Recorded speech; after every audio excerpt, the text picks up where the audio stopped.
Oh, so real, every day. Aujourd'hui, on est dans le nord, dans la ville de Lille. Et on va parler, on va faire une petite interview avec un DJ qui était un ancien DJ qui était parisien et maintenant il est dans le nord. Bon, ça c'est cool, hein. On a vu le temps, oh là là, il pleut de ouf, mais c'est ça. Allez.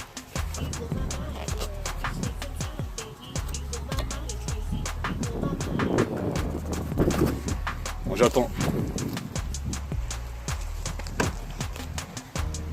Oh! Comment il va? Comment tu vas, cool? Hein? Waouh! À ce qui paraît, dans le nord, ils ont le cœur bien chaud. Ah bah c'est ce qu'on a. Hein? Allez, je te suis, mon gars. Vas-y. Je vais te faire rentrer dans l'antre. Ah! Le basement. Ah, the basement. Ok. Qu'est-ce que tu fais là? C'est quoi le truc? Ils ont un petit accès à la trappe secrète. Ah bon? T'as besoin d'aide? Ça va? Je vous dis, les DJ vraiment sont des... Ils sont hustlers, hein? Ils sont des vrais thugs, les DJ. Vous voyez? Regardez. Ok. Waouh. Bon, il y a encore un peu de boulot, de rangement, aménagement, mais l'essentiel est là. Allez, je te suis.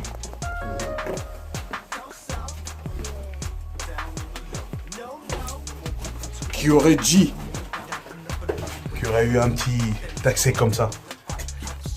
Donc là, c'est ton lieu mythique, Ouais, alors. c'est là où je bosse, là où Wow. je crée quoi. DJ.com. Voilà. Ok, restez connectés. L'interview arrive, les amis. Restez connectés. Peace. World famous DJ.com. 1, 2, 1, 2, 3,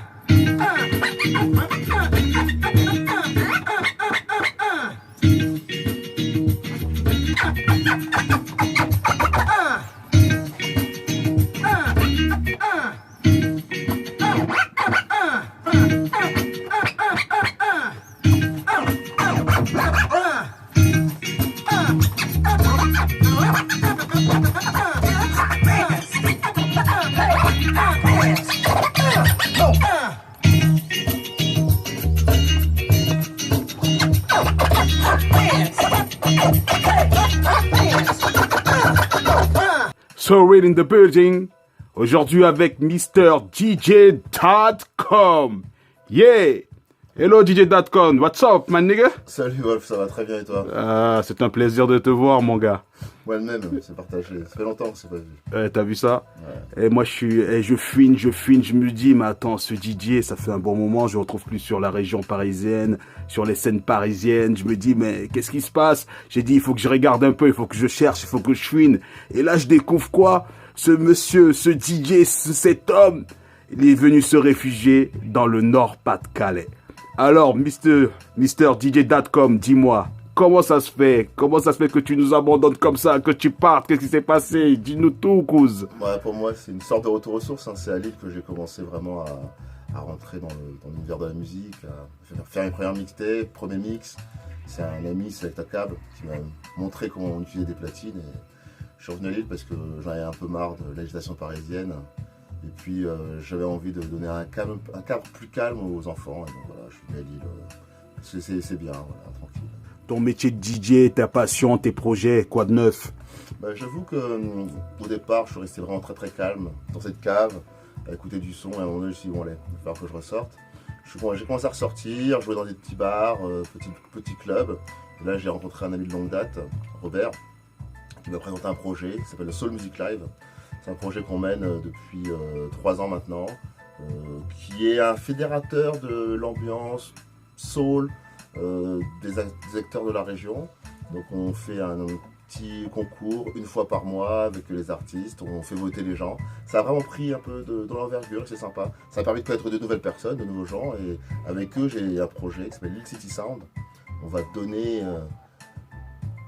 à voir ce qu'est la musique à Lille, avec un esprit soul funk. C'est le projet sur lequel je vais travailler maintenant, quoi. Et je continue à travailler, développer l'activité DJ, parce que c'est ma passion. Et j'espère pouvoir en vivre longtemps dans les années qui viennent, quoi. Voilà, tout simplement. Bon, en entendant tout ce que tu viens de me dire, t'as vraiment pas du tout chômé. Il y a plein de choses qui s'organisent, quoi. On s'organise doucement. D'abord, je vais relancer l'activité mixtape, diffusion sur les réseaux sociaux. Voilà, on essaie d'être up-to-date, quoi. Même si on vient d'une culture ancienne, faut être à la page, quoi. 2020, on arrive, quoi. Exact. Je devais faire une petite synthèse un peu de ton parcours à aujourd'hui. Ah, c'est juste un enfant qui est passionné de musique parce que ses parents ont des disques vinyles, comme beaucoup. Dans les années 70, tu mets des disques sur les platines de tes parents, tu découvres le hip-hop, tu sors, tu vois la scène française qui émerge, et puis à un moment donné, tu te dis, tu vas en faire part. Et donc, j'ai des disques dans les années 90, je les joue comme ça, et puis un jour, quelqu'un vient me voir, il dit, ah, bah, tiens, tu veux faire une soirée? Je fais, ok, bon, bah. J'y vais, puis je me lance, je fais une soirée, première soirée, et c'est comme ça qu'on devient DJ, quoi. Ça, c'était une vingtaine d'années, puis à partir de là, j'ai continué à être actif sur la scène, à faire des mixtapes. On a fait des mixtapes ici à Lille, avec un groupe qui s'appelle Col 911, c'est de rap français, Only Business. J'ai rencontré un DJ qui s'appelle DJ Amor, avec qui j'ai encore de nouveaux projets. On continue doucement, que ce soit dans les bars, sur les scènes, dans les clubs. On continue à diffuser la musique qu'on aime, quoi, tout simplement, quoi. Tes 3 vinyles fétiches. 3 vinyles fétiches. Alors, je dirais, alors, je trichais déjà, je vais dire n'importe quel vinyle de James Brown. Parce que James Brown, pour moi, c'est le master. Donc, je dirais n'importe quel vinyle de James Brown. Ensuite, je dirais Hard to Earn de Gangstar. Parce que c'est, pour moi, dans ce qu'est le hip-hop, Gangstar représente, à mon sens, la quintessence de ce que j'aime. Et pour terminer, dernier disque, allez, je reste un peu sur les artistes emblématiques. Je te dirais Jamming de Bob Marley, quoi. Dans l'esprit, cool, reggae, parce que le hip-hop vient aussi de la culture reggae. Et Bob Marley, pour moi, représente aussi un artiste incontournable. Un morceau comme Jamming fait la synthèse de ce qu'est la musique, comment est-ce que tu peux en faire toute la nuit. Voilà, quoi, c'est ça. Bien sûr, il pourrait en avoir des autres, hein. Ah bah ça, c'est certain. Et quel serait pour toi le son, disons, si on parle d'une soirée by DJ.com, que tu peux ne pas mettre dans une de tes soirées? Écoute, je crois que j'ai la réponse, hein, puis ça revient à la première question. C'est The Boss de James Brown. Get Down. Get Down. Get Down. Tu vois. Toum, toum. C'est ça, quoi. .com. Comment t'es venu cette envie de t'appeler .com? Alors, ça remonte à l'époque où j'ai eu envie de devenir DJ, donc c'était en 97-98, et il y a eu la sortie du nouvel album de Rakim à ce moment-là, avec le morceau qui s'appelle It's Been a Long Time. D'ailleurs, j'ai le vinyle, c'est ici, là, It's Been a Long Time, et quand, sur ce morceau, je l'entends dire une phrase relative à Internet, et il dit like internet.com. Et vraiment, je me suis dit, c'est intéressant. D'abord, je l'avais sur un disque, parce que quand tu faisais un nom DJ, le mieux, c'est de pouvoir le scratcher. J'aurai l'occasion de pouvoir le scratcher, ce morceau-là. Et donc, j'ai choisi ce nom, .com, en me disant que je comprends que l'Internet, ça va être le nouveau truc, quoi. Et que tout le monde sera dessus. Et c'était un peu essayer d'être avant-gardiste. Et c'est comme ça que j'ai choisi ce nom .com. Mais là, c'est avec un D, A-T-C-O-M, pas .com. Mais c'est un peu un jeu de mots là-dessus. Ou si That's Coming, c'est un peu une idée, quoi. Voilà. That's Coming, les choses arrivent, quoi. Toujours à la page, quoi. Donc j'imagine qu'en étant à la page, que tu dois avoir tout ce qui est réseaux sociaux. Alors j'ai les réseaux sociaux, je suis sur les réseaux sociaux maintenant. J'apprends à les utiliser comme tout le monde. Donc vous voyez ma page, DJ.com. Je suis sur Instagram, toujours DJ.com. Et là je vais essayer, en fait même pas essayer, je vais faire un post au minimum une fois par semaine. Et progressivement mettre des mix sur SoundCloud, sur Mixcloud, je suis sur Mixcloud, SoundCloud, DJ.com, vous pouvez trouver. Donc je vais au fur et à mesure du temps poster des mix, des vidéos, différents sons. Là, tu vois, on parle de son, donc je remets le son tranquille.